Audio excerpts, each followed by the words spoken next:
in Sawi in Christai swimming in Sibay non le vek ule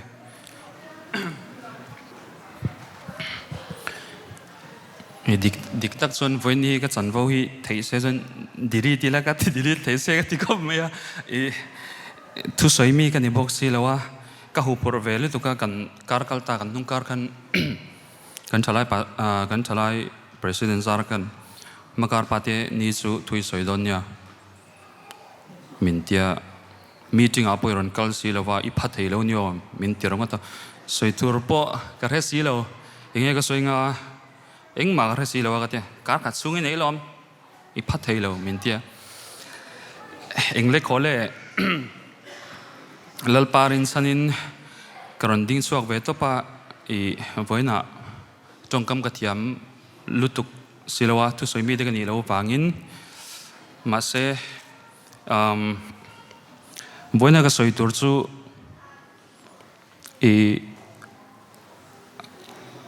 Thuchah tu man so anuma lui po kan that aron soitoa tam tak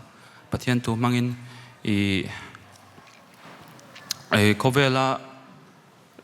pate ro pui tak takan oma an chung chang soiturin hai ria zau na zoin soidon taila katia ka ngai tua ka re zau vak lo nyang ma soitur re lo chu wangin thudang dein kalo soidona ka thu pui soitur ka bible sa in ngana tur pot thil dang dein ya kan ria lar sam somni pathum mangin karon soide dona voina hian lalpa mangina chungsang ron soi ka dua ama sain patenian yangin milo hre thiam lokula mimal takin hei kapa chungai lom thu ka soi dua voini thlengin lalpan patia ko thei tura min pe hi kalom tak zeta thilung takin lom thu ka soi dua chu abi takin kan sungkwa kan sungkwa situation a pechon kapa tel lo chon rem engma hi herama chon ai thil hi har se me mani chu wangin kaga karon soizok dua kongeng kim ma hen kapa chunga kalom ti kha ni sela katluk lo ema engkonga ma hen katluk lo wa dik tak chon engkonga ma hen ka chun lo boka apoilo asan su tingai na vakum chung lo engpo ni se ka soidu berzok chu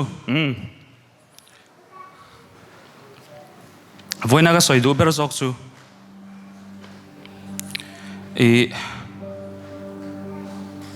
panai lo te tan po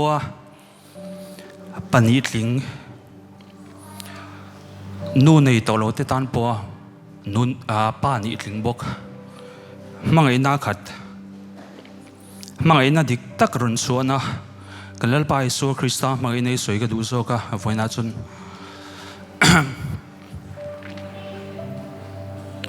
sam somni pathuma lalpa chu me veng tu nia katla cham lovang Davida perspective apu dan le khir dan dik taka pe chun lalpa chu ka beram pu nia katla cham lovang atia ani chuan hlobet hring dup monate mi bo tir thina cholna tui kama ti mi hroi thina ti lalpa ven himna lalpa hum himna lalpa kai hroina kanun na hi mi siam tha thina adik chia keima gen enna keima ngorongora chin threm buai ring chin lau thong ring zam ring chin ring hlel ring chin gania chuwang lalpan kan na hi misiam tha thina ka fel na le ka theina wang po ni loin ama minga wangin fel na ko ate mi hroi chin ati ani thina lem ko rom so maila thil thalo reng ka lau lo wang eng wange ka hoi wang mo mi shrat ko keng kan i wang mo teu lo nang kan ne na yom sia ital tum le tiang in mithlamuan thina ni helai karosial liam pot thina no bangte da tanga he bible san kan share vegan ya ka karosial liam pot thina kalongai to lu tu ngai lova hemi thlenge point khanna tan ka soidu loka ngai to hawatan katia ital tum le tiang in mithlamuan thina ni ti thleng hi engvain nge ital tum le tiang in mithlamuan thina ti kha ka ngai to kan thlir le wangwanga exodus a kan en chon al davida lalma kum sathum kum sali kalta khan mosia hena lalpan ami israel fate chansuak turin ai kuptar ma changin lalpan mosia a kau khan mosia an excuse tam tak pathian hena shila mase lalpan kom puidon selo matia a story chu kan share vek tongin I ka skip zungzunga lalpan mosia hena ikutami ka nge tia mosia tiang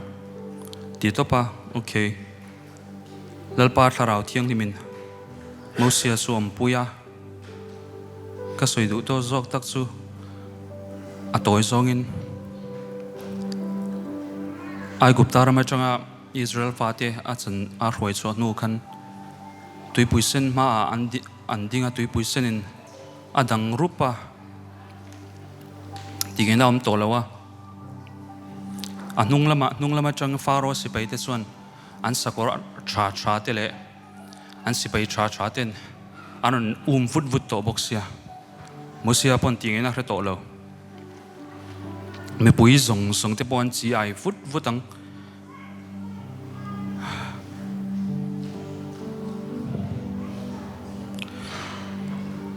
pathianin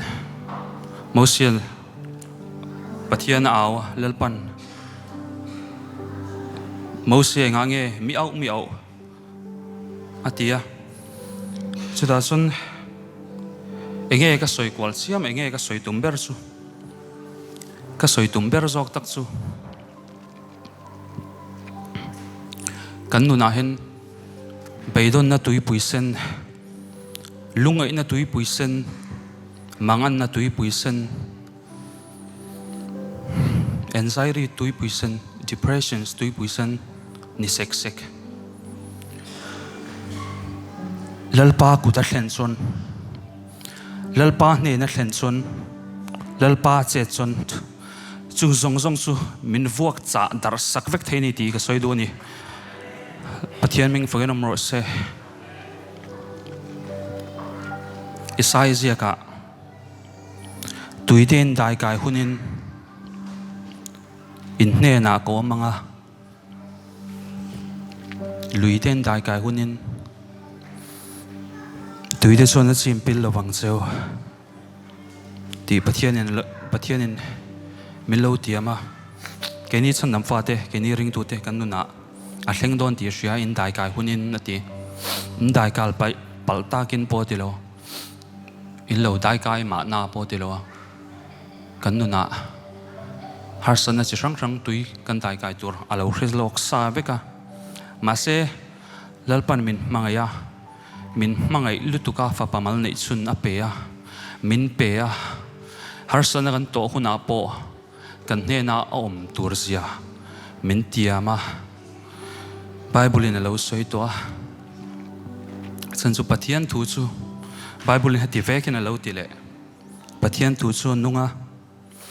thila ti theya kan dei hriam to ne ngang ai pun a hriam zoka ru chuk to le hling phel rang thei mok ko pen hriam ani atia okay chon ka siar zom lenga sama kan kalon le lenga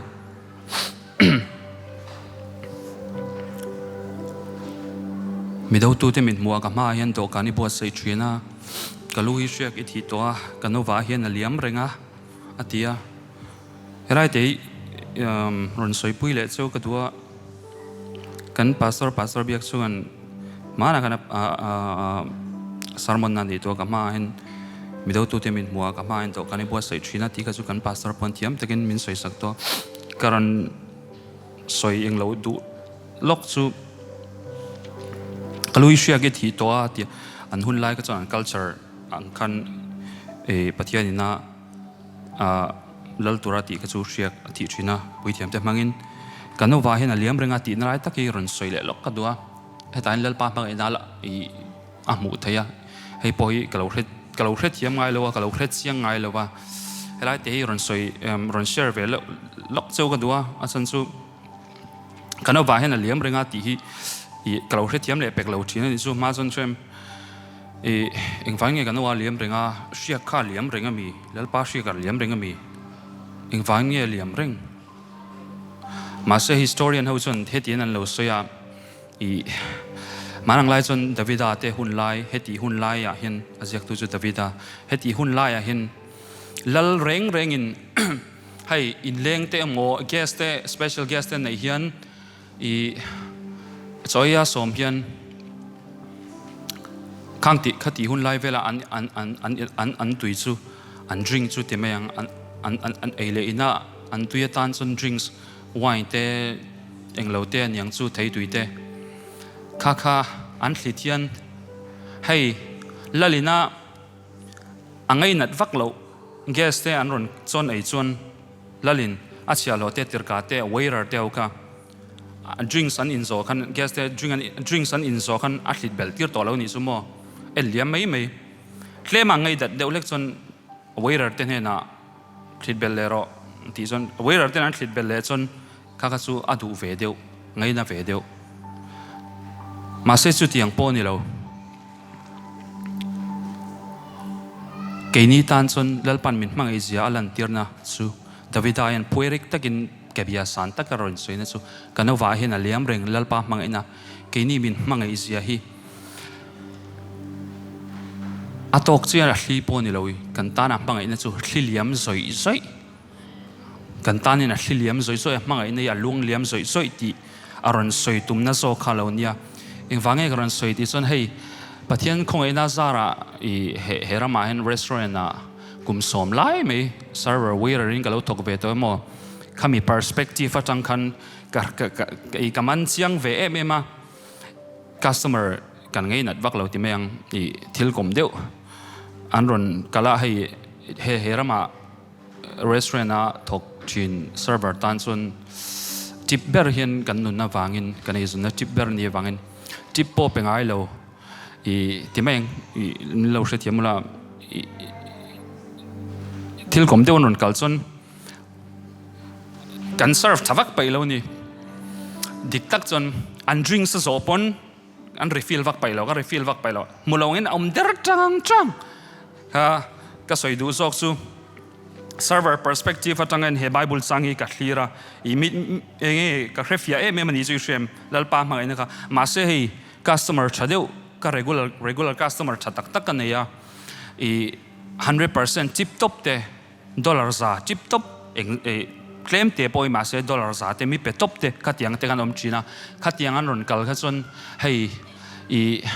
an drinks claim an in phai de ulek pon refill zung ani kaka kami perspective atangkan he bible sang min shil fia chiang me ma ke ma kanawa hian aliam renga ati takhi lalpa pangai na chu kanawa hian hey mishing ma server din huna tang mai pon tip du wang mai main theito pin relu om lo pon that taka dilan ngai customer te ma se pathian chu khatiang dilovin kan din mun kan situation le kan thil ti point loin min mangai ma wangin kan no wa hen a chung liam ring ti thuga min shilfia kha te ka karon share du bok chawa chon mathei lovin I thadna le ngil nei ni hen kadam chung zongin min zui zelanga ti le boka kan Christian na kan ni tin na pathian du lo zong taka kan lo ti chin po amang awa zong taka kan lo soi chin te aten zong taka kalau suang tua chin te po mang ma se lalpa Isua Krista wangin kani na le keima mishing ngor ni na kan toloin lalpa Isua wangin mangai na wangin lalpa chuan khang zong te ka a reng to lawa chu chang ni lowin ma thei lovin I chan na le ingil nei na hian ka dam chung zong me zui zelang lo tia kanun area tam taka na apply thayang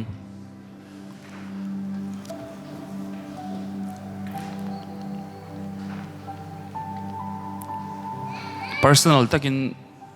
harsan na kan lo nei po ni thei inge innu na inge inton ve po ka inge inton ve ka shelawa ma se lalpa chuan lalpa ma ina chuan ma thei lovin I chan na le ingil nei na chuan kadam chung zong hian ka zui zelang se ti kan chung ko kan la chang kang vak lo po ni thei ma thei lovin I chan na le ingil nei na chuan kadam chung zong mi zui zel don sia ka bank account anui za thlak viau po ni thei ma thei lovin I chan na le ingil nei na chuan kadam chung zong hian mi zui zel don sia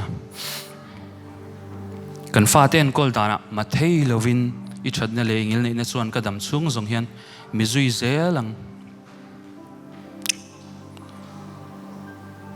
nula tlangwal tan ko puitur thateu ma thei lovin I chat na le ingil nei na chuan kadam chung zong hian mi zui zel don sia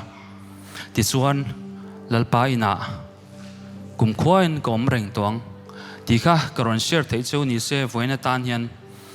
ka speech nu nung beratan I paten yen yangin pate zong ta na big takin I samziak thovin he thui ron cham ka duwa sam somni mangkhan I mi puite he thu ka chamla hen kan va in khongai takin I mit min lo ching sak vekula keima min en lo ula I lalpa thu zok le lalpa zok min lo thlir sakula sam somni ka sam somni thu chang da dang chang li thleng chau kha karon chair line karon sam line khongai takin abik takin pate zong ne na special takin ronhlan ka duwa he thu hi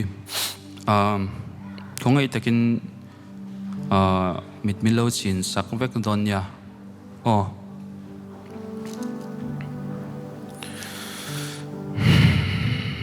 kan ko ran chunga pate zong mani chon lalpan chang chero se zagoba pathian ming chon mun sanga hlang chero se mun thiang le ma chang chon chan puina tir sak che sela zayona chang chon ti chak chero se ithillan zong chu shreng sela I halral thilan chu lom ro se ithin lung du song chu pepal che sela irem ro zong chu hlot len tir chero se Isua Krista mingin amen kalome happy Father's Day vek ule